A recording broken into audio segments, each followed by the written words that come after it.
In the quiet streets of Riverton, a routine walk to the pharmacy would ignite a firestorm of controversy and shake the foundations of a community. Samuel Brooks, a 72-year-old black veteran, never imagined his daily trip for heart medication would end with him fighting for his life. But on that fateful day, a split-second decision by Officer Mark Riley would change everything. The sun was high in the sky as Samuel made his way down the familiar sidewalk, his worn boots scraping against the concrete. He'd made this journey countless times before, a habit ingrained after years of military service and a career as a firefighter. The white pharmacy bag clutched in his hand held the pills that kept his aging heart ticking.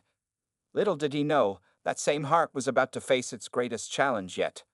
Officer Riley was on edge. A call had come in about a robbery suspect in the area, and his nerves were frayed. As his patrol car crept down the street, his eyes darted from face to face, searching for anyone who fit the description.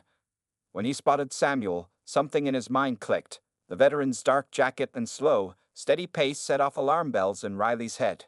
"Sir, stop right there." Riley's voice cut through the air, sharp and commanding.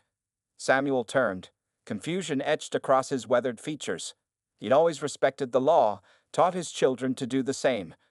But in that moment, as Officer Riley approached with his hand on his holster, Samuel felt a fear he hadn't experienced since his days in Vietnam. What happened next would be replayed on news channels across the country. In a matter of seconds, a misunderstanding escalated into a nightmare. Samuel's attempt to reach for his ID was met with the crackling sound of a taser being deployed. The veteran's body seized, his pills scattering across the sidewalk as he crumpled to the ground. Bystanders watched in horror, their phones capturing every agonizing moment. "He's just an old man," someone shouted, but it was too late. Samuel lay motionless on the pavement, his heart struggling against the electric shock that had coursed through his body. As the ambulance sirens wailed in the distance, Officer Riley stood frozen, the reality of what he'd done sinking in. But he had no idea that his actions were about to come under scrutiny from the highest levels of the justice system. Samuel Brooks wasn't just any veteran. He was the father of David Brooks, the city's tenacious district attorney. Miles away, in a bustling courthouse office, David's phone buzzed with a call that would turn his world upside down. His sister Rachel's voice cracked as she delivered the news. "David, it's Dad. A cop tased him. He's in critical condition."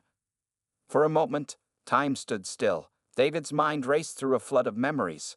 Arguments with his father, years of distance, and now this. In an instant, all the unresolved tension between them seemed trivial. His father's life hung in the balance, and the person responsible wore a badge. As David rushed to the hospital, his legal mind was already at work. This wasn't just about his father anymore. It was about every person who had ever suffered at the hands of those sworn to protect and serve.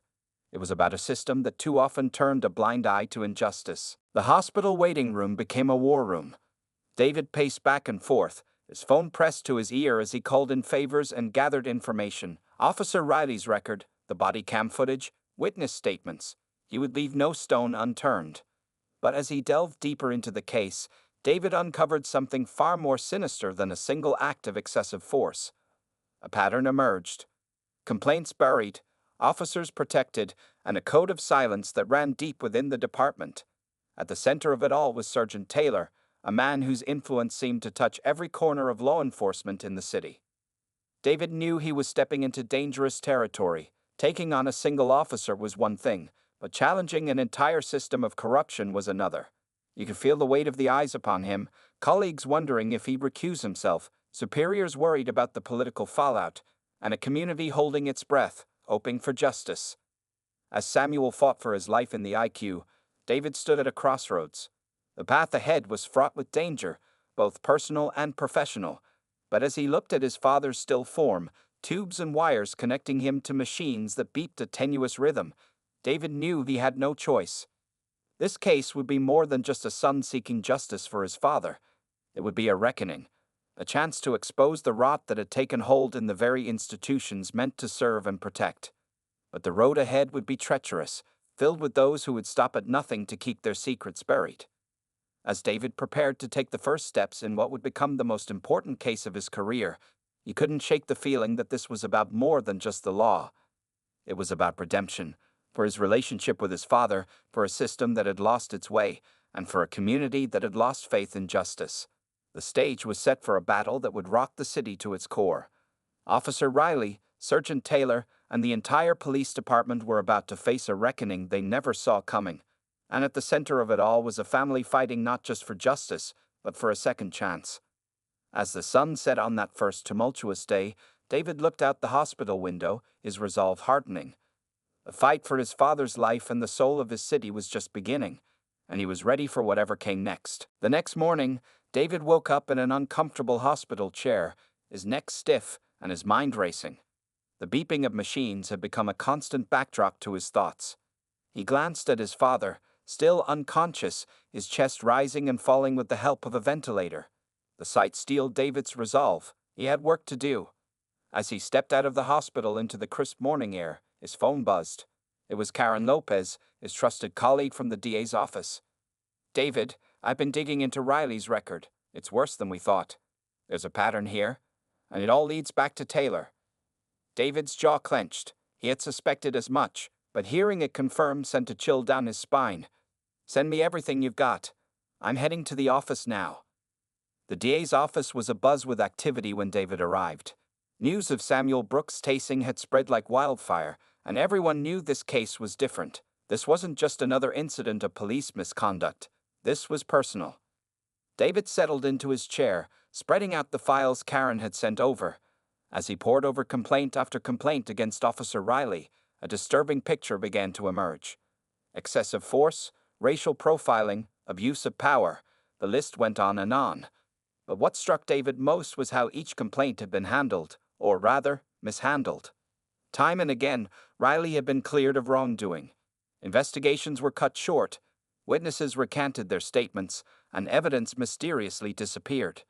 And behind it all, one name kept appearing: Sergeant John Taylor. David leaned back, his mind working overtime. Taylor had been with the department for decades, rising through the ranks with a reputation for being tough on crime.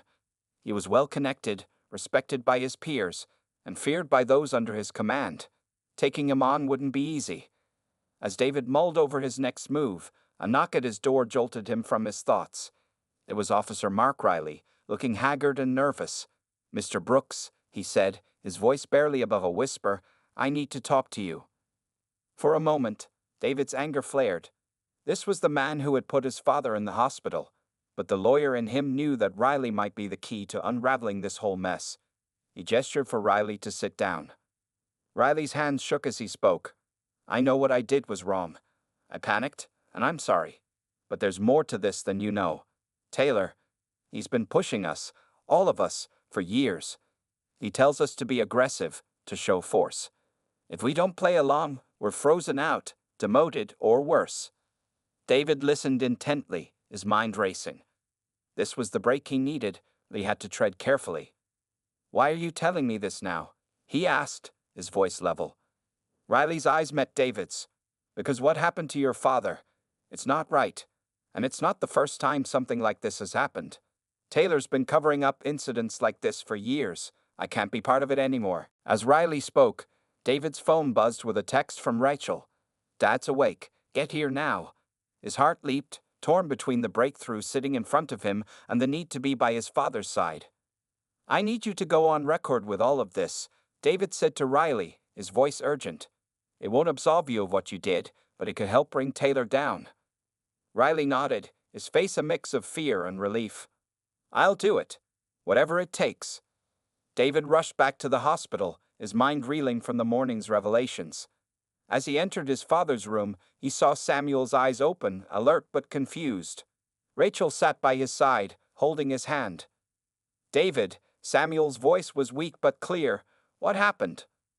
For a moment, David was at a loss for words.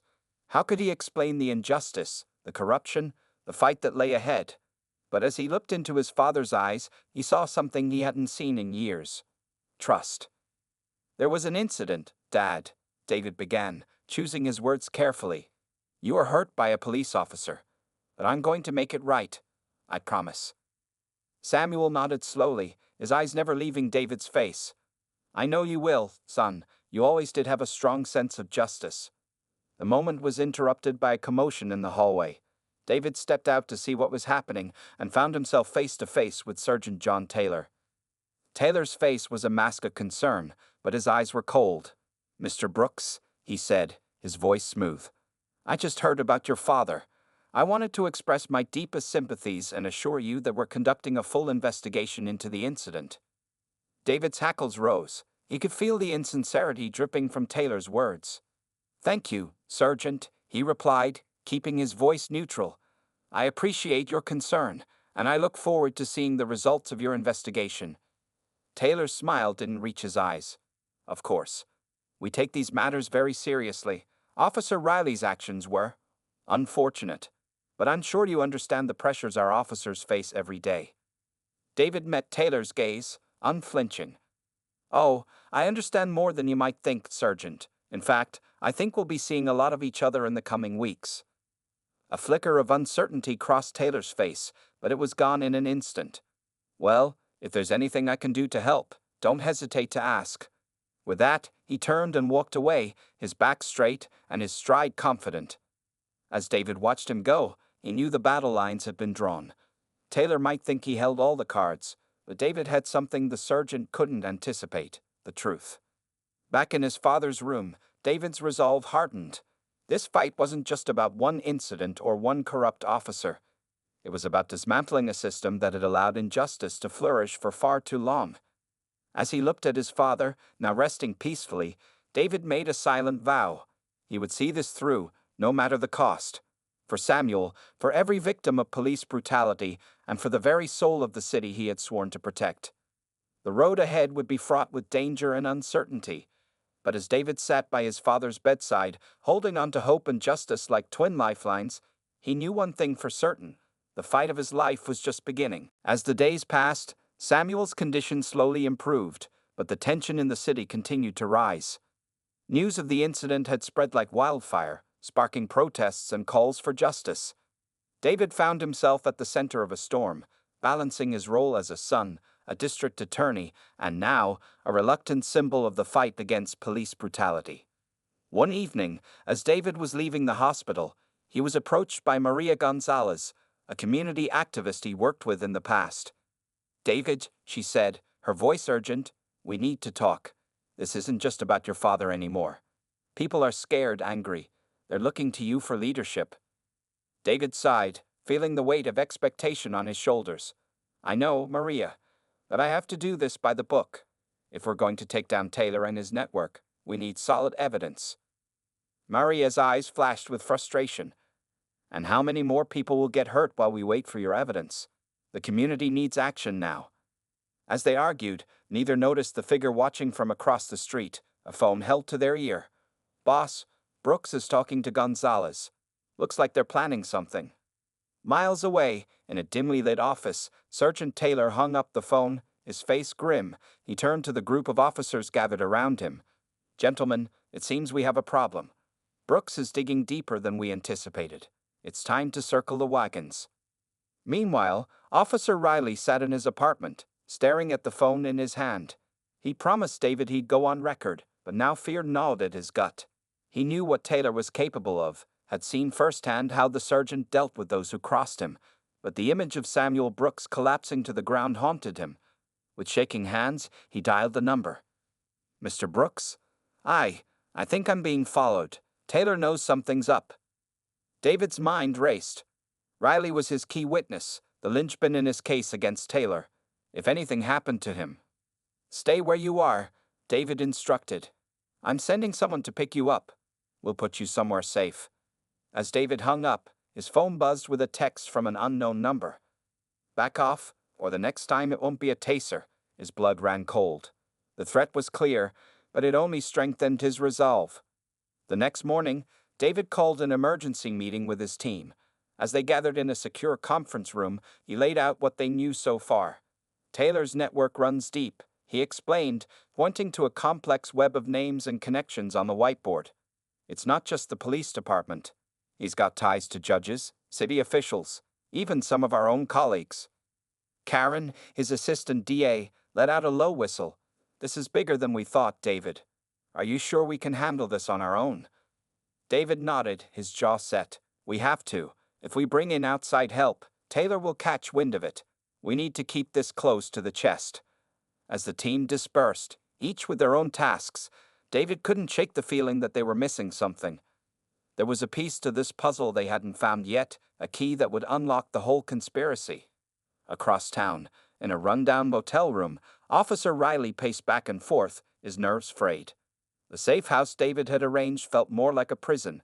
Every sound made him jump. Every shadow seemed to hide a threat. When his phone buzzed, he nearly leaped out of his skin. The message was simple. We know where you are. Think about your family.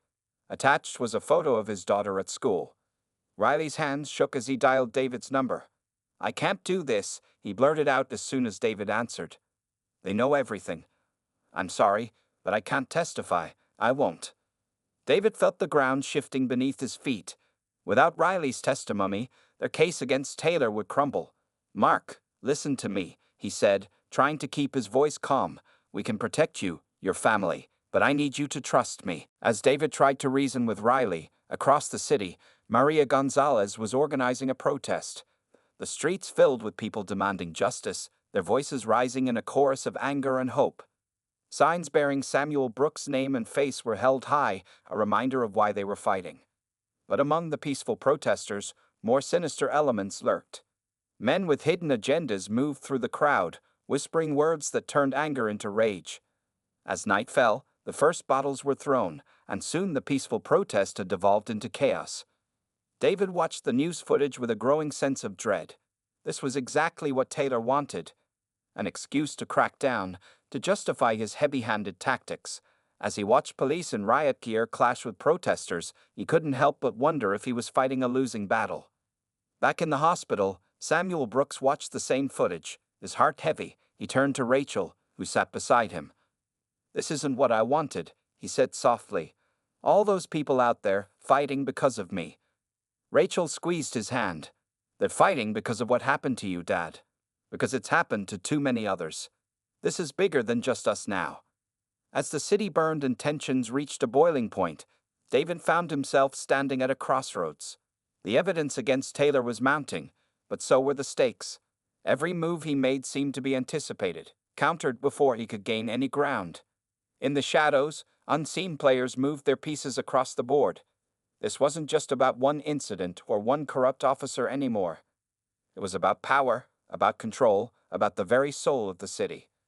As David stared out at the city he'd sworn to protect, now wreathed in smoke and echoing with sirens, he knew that the real battle was just beginning.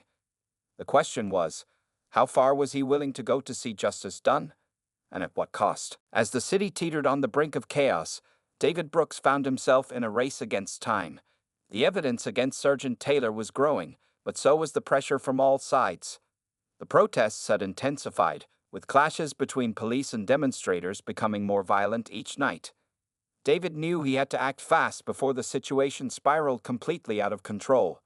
In a secure safe house across town, Officer Riley sat with his head in his hands, torn between his fear and his conscience.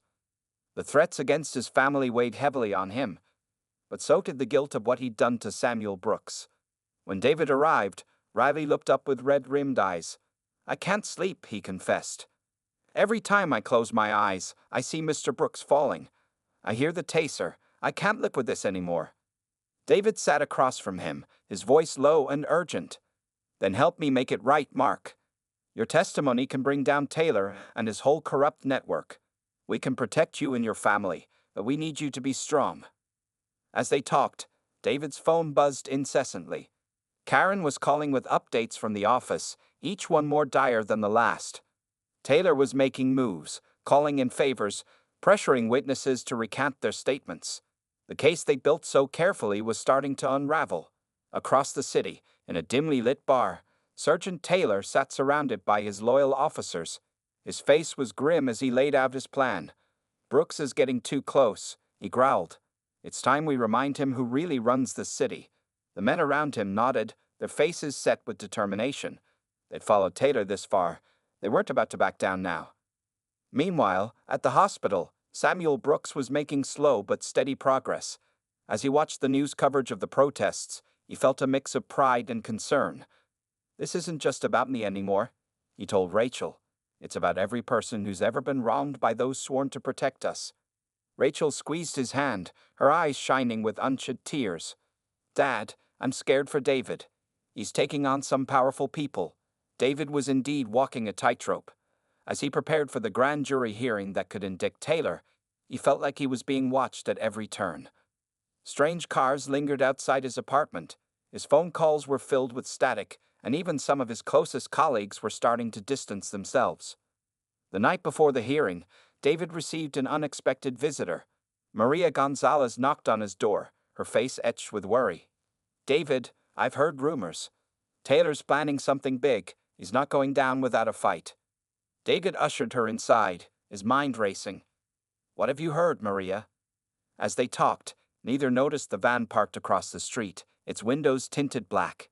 Inside, men in dark clothing monitored their conversation, their faces illuminated by the glow of surveillance equipment. "Boss, Brooks is meeting with Gonzalez again. Looks like she's warning him." Taylor's voice crackled over the radio. "Keep watching. If Brooks makes a move, I want to know about it." The next morning dawned gray and overcast, as if the city itself was holding its breath. David arrived at the courthouse early, his team huddled around him. Karen handed him a stack of files, her face tense. "This is everything we got on Taylor. Financial records, witness statements, the works. Are you sure you're ready for this?" David nodded, his jaw set. "We've come too far to back down now. Taylor goes down today." As they walked into the courthouse, David couldn't shake the feeling that something was off. The security seemed lighter than usual, and faces he normally recognized were replaced by strangers. He was so focused on the upcoming hearing that he almost missed the commotion at the entrance. Officer Riley burst through the doors, his face pale and sweating. "David," he called out, his voice frantic. "It's a trap. Taylor knows everything. He's—" Before Riley could finish, the lights in the courthouse flickered and went out. In the sudden darkness, David heard shouts and the sound of running feet. He reached for his phone, but found no signal. As emergency lights sputtered to life, casting an eerie glow through the halls, David realized with a sinking feeling that Taylor had outmaneuvered them. The courthouse was in lockdown, communications were jammed, and somewhere in the building, Taylor and his men were moving to destroy the evidence that could bring down their corrupt empire. David looked at his team, their faces a mix of fear and determination. "This ends now," he said, his voice steady despite the chaos around them. "We got one shot at this. Let's make it count." As they moved through the darkened halls, David couldn't help but think of his father, still recovering in the hospital. He thought of every victim of police brutality, every life ruined by corruption. He thought of the city he loved, tearing itself apart. With each step, the tension built. They could hear voices ahead, angry shouts and the sound of papers being shredded. David knew that behind one of these doors, Taylor was desperately trying to cover his tracks. His hand on the door handle, David took a deep breath. Everything had led to this moment. The truth was within reach, but so was the greatest danger he'd ever faced. As he prepared to confront Taylor and expose years of corruption, David knew that the next few minutes would determine not just his fate, but the fate of the entire city. David's hand trembled on the door handle, the weight of the moment pressing down on him. With a deep breath, he pushed it open, ready to confront Taylor and end this once and for all. But as the door swung wide, the scene before him was not what he expected.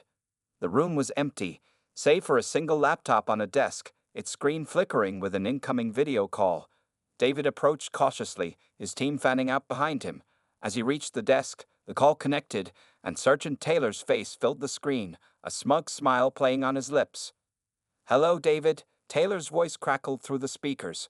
"I have to admit, you've played this game well, but did you really think I'd make it that easy for you?"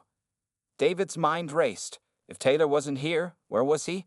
And more importantly, what was he planning? "Where are you, Taylor?" David demanded, his voice echoing in the empty room. Taylor's smile widened. "Oh, I'm exactly where I need to be. You see, while you've been chasing shadows in this courthouse, my men have been busy elsewhere. Tell me, David, how's your father doing?" A cold dread washed over David as the implication of Taylor's words sank in. He fumbled for his phone, desperately trying to call the hospital, but the signal was still jammed. "What have you done?" David's voice was barely above a whisper, fear gripping his heart. Nothing yet, Taylor replied, his tone casual. But I'm sure you understand that I can't allow this little crusade of yours to continue. So here's what's going to happen. You're going to take all that evidence you gathered and burn it. Every last piece. And then you're going to hold a press conference and clear my name. Do this, and your father remains safe. Refuse, and, well, let's just say accidents happen in hospitals all the time. The room fell silent, the weight of Taylor's ultimatum hanging in the air. David's mind raced, trying to find a way out, a loophole, anything. But Taylor had outmaneuvered him at every turn. Just then, Karen burst into the room, her face flushed with exertion. "David," she gasped, "you need to see this." She held up her tablet, showing a live news feed. David's heart sank as he saw the scene unfolding on the screen. The protests outside had escalated dramatically. What had started as peaceful demonstrations had devolved into full-scale riots. Buildings were burning, police clashed violently with protesters, and in the midst of it all, a familiar face caught David's eye. Maria Gonzalez was at the forefront of the crowd, her voice rising above the chaos as she rallied the protesters. But something was off. The words she was shouting, the demands she was making, they were more extreme than anything Maria had ever advocated for before. "This isn't right," David muttered, his brow furrowing. "Maria would never." His voice trailed off as realization dawned. He turned back to the laptop, where Taylor was watching with an amused expression. "You got to her, didn't you?" David accused. "You're using her to inflame the situation." Taylor shrugged, not bothering to deny it. "Like I said, David, I'm always one step ahead. Now, what's it going to be? Your evidence or your father's life?" As David grappled with the impossible choice before him, another complication arose. Officer Riley, who had been standing quietly in the corner, suddenly spoke up. "Wait," he said, his voice shaky but determined. "There's something you need to know, David, something I haven't told you." All eyes in the room turned to Riley, whose face was pale with fear and guilt. "Taylor, he's not working alone. There's someone else, someone higher up. I've seen things, heard things. This goes beyond the police department, beyond the city even." David's mind reeled with this new information. If what Riley was saying was true, then taking down Taylor wouldn't be enough. The corruption ran deeper than he had ever imagined. As David stood there, caught between Taylor's threat, the chaos in the streets, and the revelation of an even larger conspiracy, he knew that his next move would determine not just his father's fate, but the future of the entire city. The laptop screen flickered, Taylor's impatient face a reminder of the ticking clock. Outside, the sounds of the riot grew louder, a city tearing itself apart. And somewhere in a hospital room, Samuel Brooks lay unaware of the danger closing in around him. David took a deep breath, steeling himself for what was to come. He had started this fight for justice, and now, against all odds, he had to find a way to finish it. With the weight of his father's life, the city's future, and the truth of a far-reaching conspiracy on his shoulders, David prepared to make the most crucial decision of his life. The room fell silent, all eyes on David, waiting to see what he would do next. The tension was palpable, the stakes higher than ever. In that moment, David knew that whatever choice he made would set in motion events that would change everything. The question was, could he find a way to save his father, expose the truth, and bring justice to a corrupt system that ran deeper than he had ever imagined? David's mind raced, weighing his options in a split second. He looked at Taylor's smug face on the screen, then at his team, their eyes filled with a mix of fear and determination. In that moment, he made his decision. "You're right, Taylor," David said, his voice steady. "You've outplayed me. I'll do as you say." He could see the shock on his team's faces, but he pressed on. "I'll burn the evidence and clear your name, but I want to see my father first. I need to know he's safe." Taylor's eyes narrowed, searching for any sign of deception. Finally, he nodded. "Fair enough. I'll have my men escort you to the hospital. But remember, one wrong move and it's all over." As the video call ended, Karen grabbed David's arm. "What are you doing?" she hissed. "We can't give up now." David leaned in close, his voice barely above a whisper. "We're not.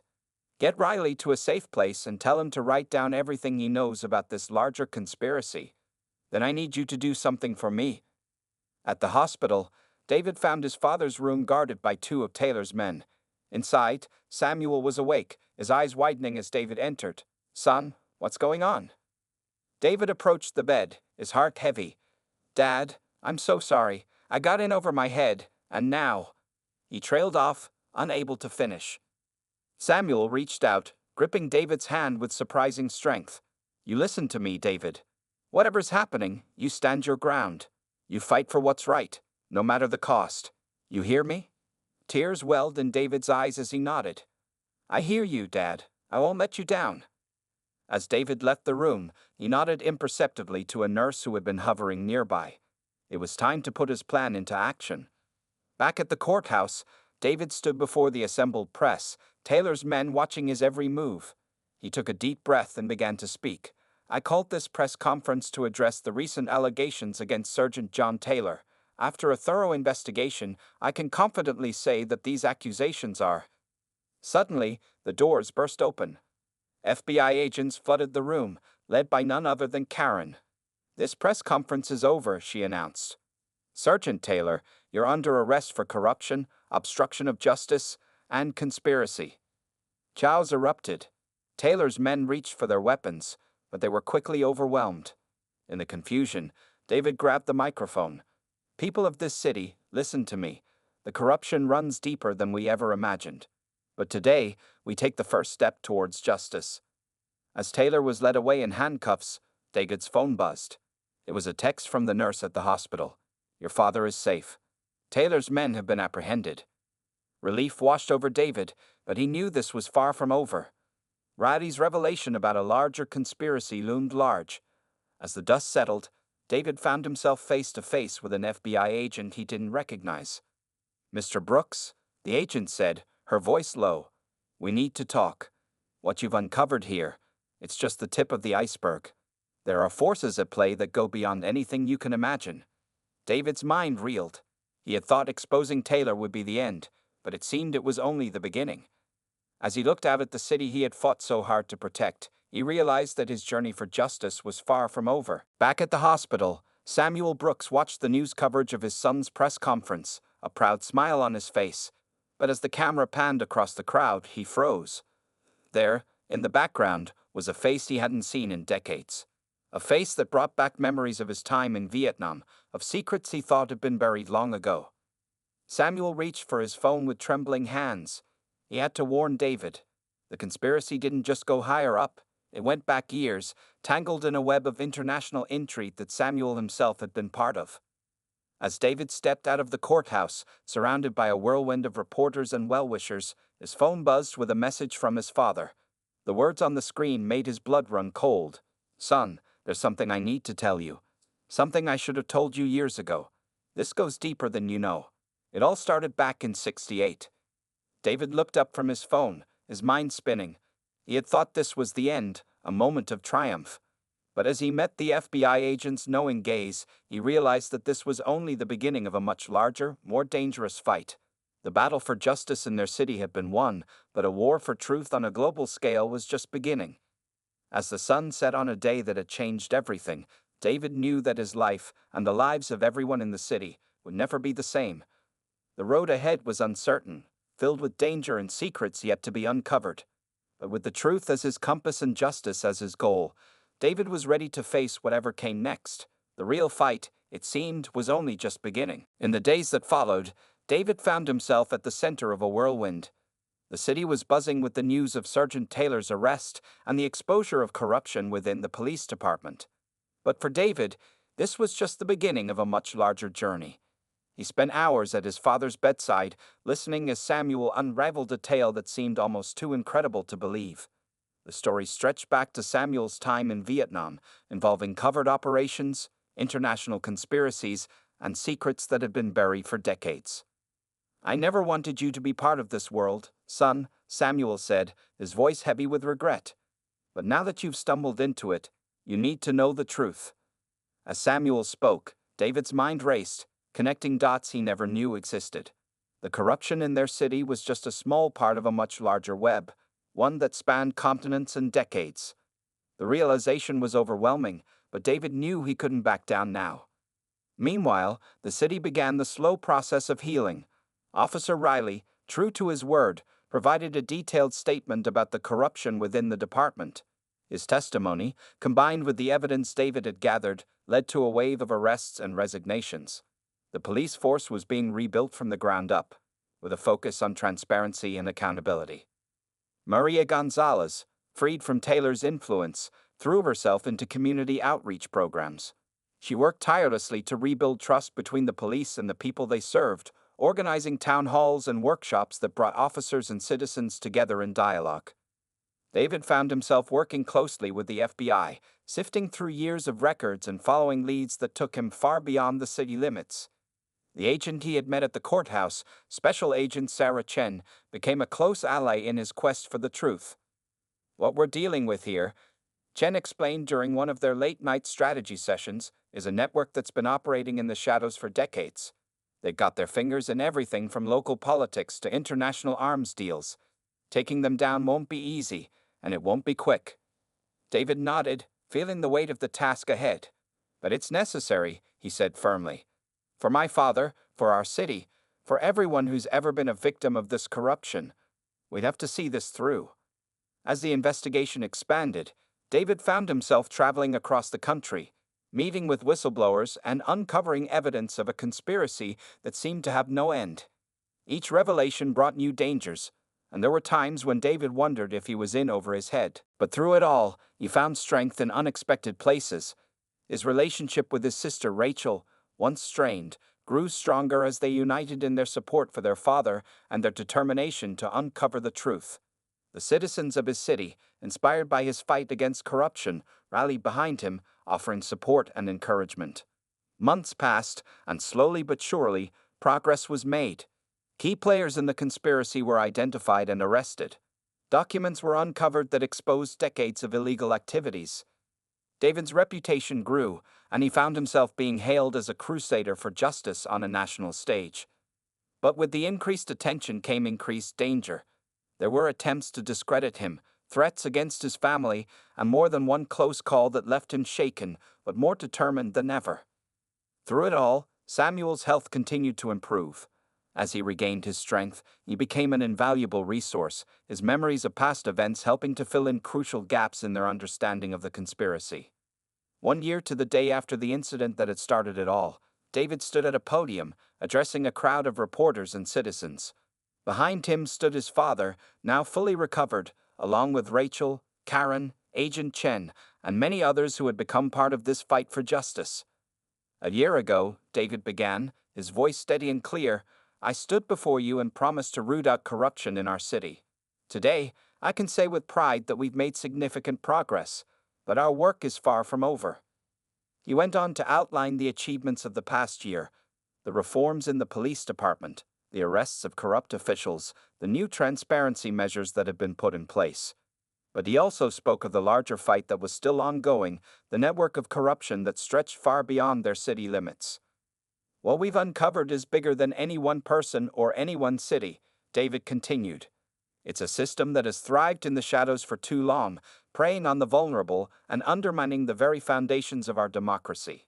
But I stand here today to tell you that its days are numbered." As he spoke, David couldn't help but reflect on how much had changed in a year. The young man who had once been content to work within the system, who had been estranged from his father and disconnected from his community, was gone. In his place stood someone stronger, more determined, and more aware of the power of truth and justice. "This fight isn't over," David concluded, his voice rising with passion. "In fact, in many ways, it's just beginning. But I promise you this, we will not rest until every last thread of this corrupt network is unraveled, until every person who has abused their power is held accountable, and until justice is served for every victim." The crowd erupted in applause, their cheers echoing through the square. As David stepped back from the podium, he felt a hand on his shoulder. He turned to see his father, eyes shining with pride. "You've done good, son," Samuel said softly. "You've taken on a fight that I couldn't finish, and you're seeing it through. I couldn't be prouder." David smiled, feeling a warmth in his chest that had nothing to do with the bright lights or the cheering crowd. "We're seeing it through, Dad," he corrected. Together. As they walked off the stage, surrounded by friends, allies, and supporters, David knew that the road ahead would not be easy. The conspiracy they were fighting was vast and powerful, with roots that ran deep. There would be more challenges, more dangers, more moments when it would seem easier to give up than to keep fighting. But looking around at the faces of those who had stood by him, who had fought alongside him, David felt a surge of hope. This wasn't just his fight anymore. It was a movement, a call for justice that was spreading far beyond the borders of their city. The sun was setting as they left the square, casting long shadows across the streets.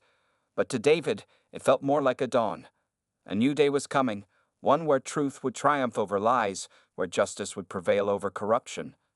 And he was ready to face whatever challenges that new day might bring. As they drove home, the city lights twinkling around them, David glanced at his father in the passenger seat. There was still so much to do, so many questions to answer, so many battles to fight. But for now, in this moment, there was a sense of peace. They had taken the first steps on a long journey, and whatever lay ahead, they would face it together. The fight for justice was far from over, but with each passing day, with each small victory, they were moving closer to their goal. And that, David realized, was something worth fighting for.